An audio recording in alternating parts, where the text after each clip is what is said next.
Assalamualaikum warahmatullahi wabarakatuh. Perkenalkan, nama saya Herawati dengan NIM 2022406405215 kelas 1B Pradi PGSD Universitas Muhammadiyah Pringsewu.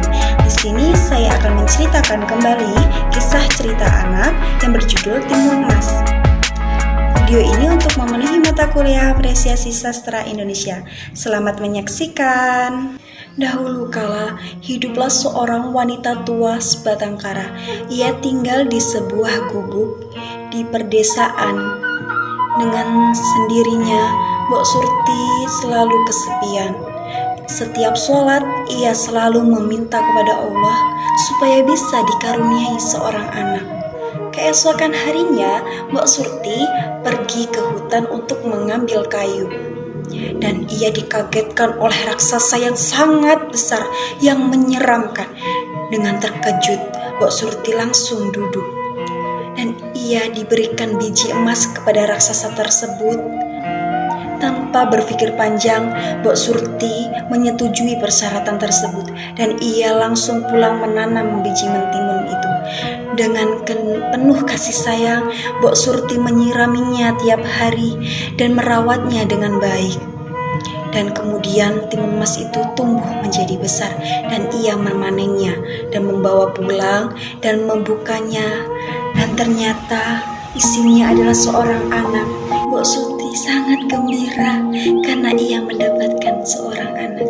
Dan tak lupa Mbok Surti selalu bersyukur kepada Allah Subhanahu wa Ta'ala karena telah dikaruniai seorang anak. Pada suatu hari, Mbok Surti dan Timun Mas dikagetkan oleh raksasa itu karena raksasa menagih janji Mbok Surti yang akan mengembalikan Timun Mas kepadanya.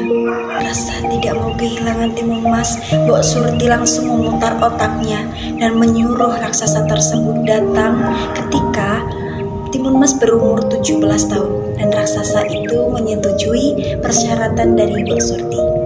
Pada malam harinya, Mbok Surti bermimpi bertemu seorang kiai. Dan keesokan harinya, Mbok Surti pergi ke lembah bukit dan bertemu seorang lelaki tua yang berjenggot panjang. Dan ia menceritakan permasalahan tersebut kepadanya.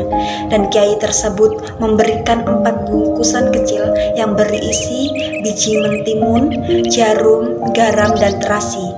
Kiai tersebut menjelaskan khasiatannya dan segera Mbok Surti pergi dari itu dan memberikan 4 bungkusan kecil kepada Timun Mas dan menjelaskan khasiatannya. Tak lama kemudian mereka mendengar suara, "Wahai Mbok Surti, cepat serahkan Timun Mas kepadaku, kalau tidak akan kumakan kau hidup-hidup," kata raksasa.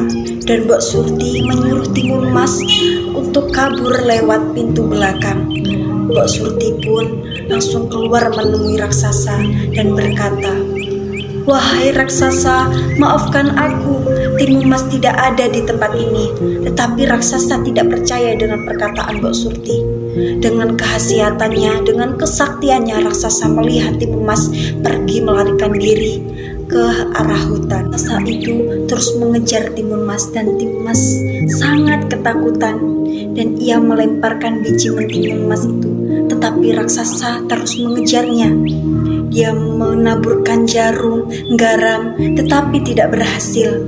Tenaga Timun Mas semakin terkuras. Dia terus berdoa kepada Allah semoga diselamatkan dari raksasa. Raksasa pun semakin dekat. Timun Mas semakin ketakutan.